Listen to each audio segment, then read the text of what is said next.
Questions? Cam, you faced Purdue, I think, 3 times, twice against this current coaching staff. What do they do so well in the passing game? They come out and they have a really good plan. They run a lot of trick plays. They're really disciplined on offense, and they do a really good job getting them before the ball. And 89 too as well. They move the ball around a lot, and they kind of challenge defenses to be disciplined.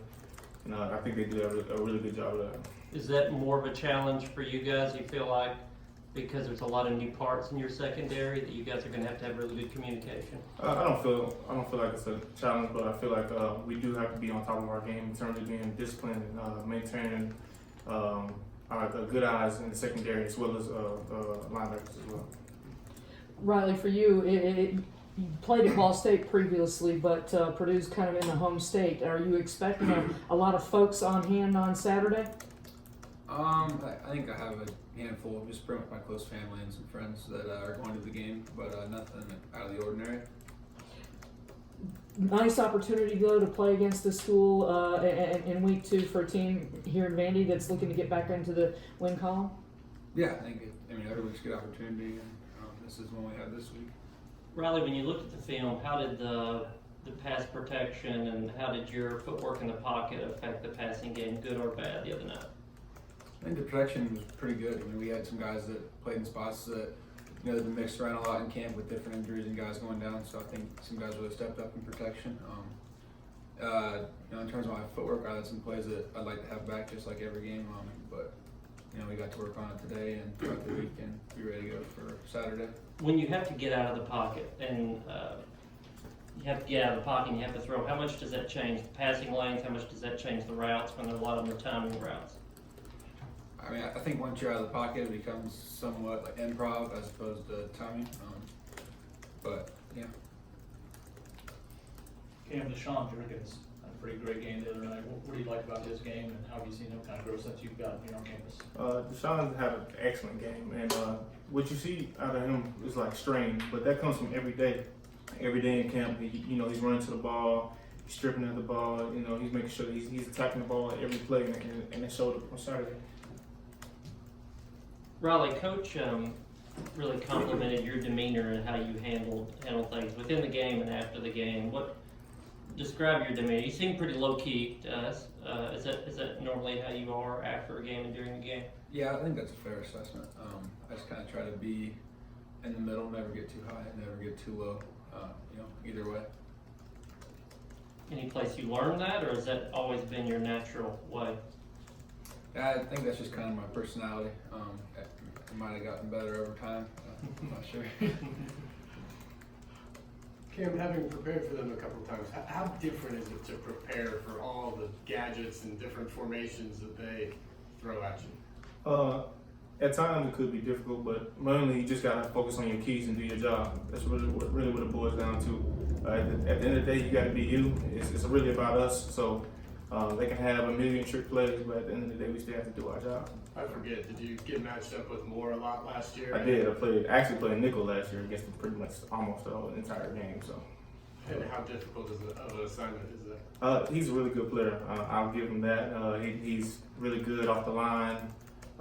He makes people miss in space. So he's a really tough matchup every week. But we're gonna get the job done. Is there? What do you have to do against a guy like that? For a guy like Rondell, you just really got to put your hands on him. He's a smaller guy, but he's really tough. So I think just to get him out of his game, you got to get your hands on him early, kind of get him out of his groove, and just play ball after that. With what all they do on offense, does that put an emphasis on doing a lot of preparation, personal film study as you lead up to Saturday?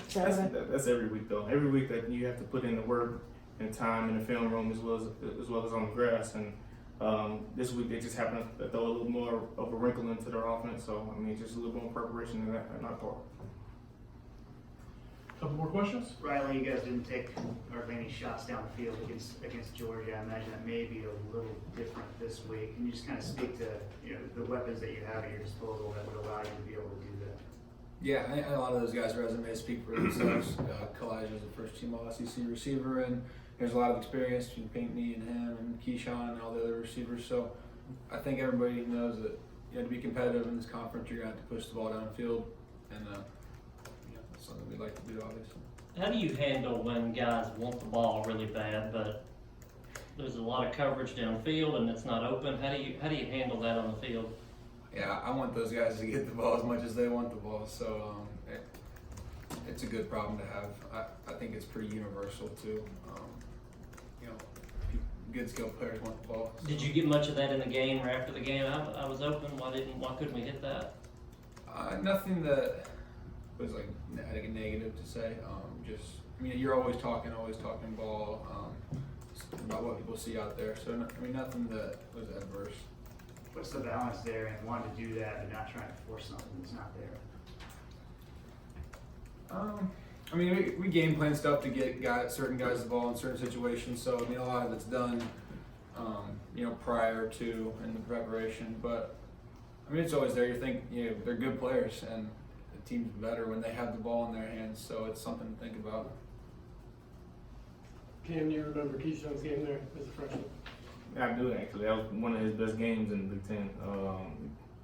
I can't remember the exact numbers, but I'm pretty sure he had 3 touchdowns in that game, and we blew him out like crazy. So, is there any value, to him to having that memory of going to Ross Aid like that, or for the games that you played, just the experience against them? A little bit. It was more so about the new team and the new kind of direction that we're going in. That was I think it was 5 years ago almost now. So. I think that game really doesn't have any value to it now. I think it's just trying to go out there and have a new set of experiences. So. One more question? Gentlemen, thank you very much. Appreciate you. Thank you, guys.